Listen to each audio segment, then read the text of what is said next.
எஸ்ஐஆரை நாங்கள் வேண்டான்னு சொல்லவே இல்லை. அதை முதல்ல தெளிவாக்கிக்கணும். செய்யப்படுகின்ற விதம் தான் தப்பாக இருக்குது. ஏன்னா நம்ம ப்ரீவியஸ் எஸ்ஐஆர் வந்து 2002லேருந்து 2005 வரைக்கும் 3 ஆண்டுகள் நடந்துச்சு. ஏன்னா ப்ராக்டிக்கலாக நீங்கள் ஃபீல்டில் போய் அசஸ் பண்ணி ஒருத்தர்கிட்ட ஃபார்மை கொடுத்து திரும்ப நீங்கள் வாங்கி வந்து ஃபில் பண்ணணும்னா குறைந்தபட்சம் எங்களுடைய அனுமானப்படி 9 மாதங்களுக்கு கம்மி அது செய்யறது கஷ்டம்.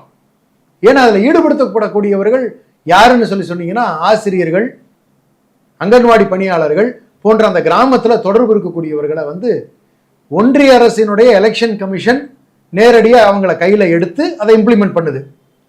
மாநில அரசினுடைய ரோல் நேரடி இன்ஸ்ட்ரக்ஷனோ இம்ப்ளிமெண்டேஷனோ கிடையாது. அதையும் நான் தெளிவுபட சொல்லிடுறேன். அப்போ அவர்கள் காலையிலேருந்து சாயந்தரம் வரைக்கும் ஸ்கூல் நடத்திட்டு சாயந்தரத்துக்கு மேலே அந்த ஃபார்மை கொண்டு போய் கொடுத்து திரும்ப அந்த ஃபார்மை கலெக்ட் பண்ணி கொண்டு வந்து 3 முறை கொடுக்கப்படும்னு சொல்லி வீட்டுக்கு விசிட் போவாங்கன்னு சொல்லி சொன்னாங்க. அப்படி போகிறதுக்கெல்லாம் வாய்ப்பே இல்லாமல் போச்சு. அப்போ நாங்கள் சொன்னது என்னன்னா 30 நாட்களுக்குள் இது சாத்தியமே கிடையாது.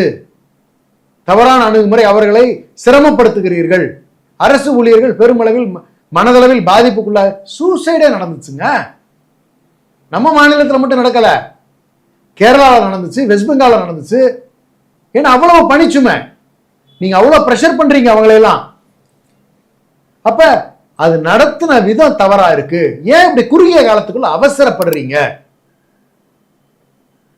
அப்ப இதுல இருக்கக்கூடிய ரிசல்ட் எப்படி வருதுன்னு கேட்டீங்கன்னா, நீங்க கொண்டு போய் ஃபார்ம் கொடுத்துட்டு வந்ததா சொல்றீங்க. 99% கொடுத்ததா தான் அவங்க ரிப்போர்ட் இருந்துச்சு.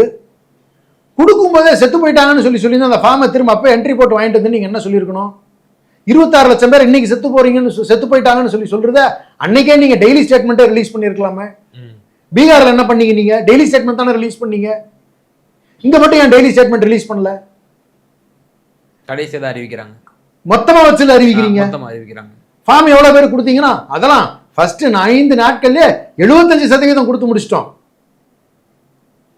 99% கொடுத்து முடிச்சாச்சு. செத்து போனவங்கிட்ட யாரு ஃபார்ம் கொண்டு போய் கொடுத்தது?